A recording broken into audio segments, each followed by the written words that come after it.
Explaining a process or rules of how to do something to someone can be hard work. It's easy for people to misunderstand or miss key steps. Computer programs are a bit like games, with rules that must be followed in a specific order, flow, and logic. The rules are all hidden in the code in computer programs. Not everyone is able to read or write code, though. When showing what a computer program does, using the code is not helpful to people who are not familiar with it. This is where a flowchart comes in. A flowchart shows a step-by-step process using boxes connected by arrows that indicate the direction of the flow. These arrows are called flow lines. A flowchart is a great way of explaining to people how a program works.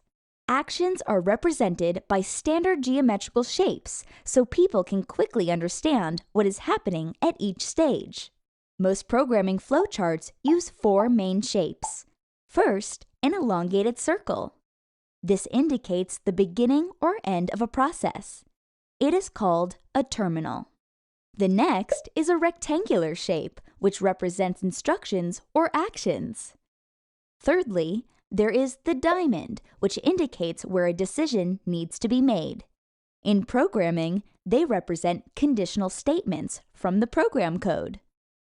Lastly, there is the parallelogram, which is used to indicate inputs or outputs.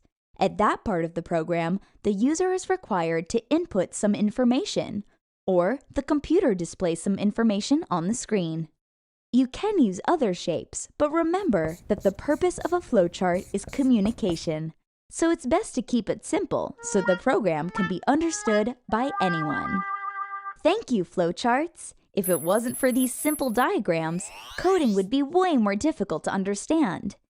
They are also useful in bringing programmers that use different programming languages together so they can understand a certain process.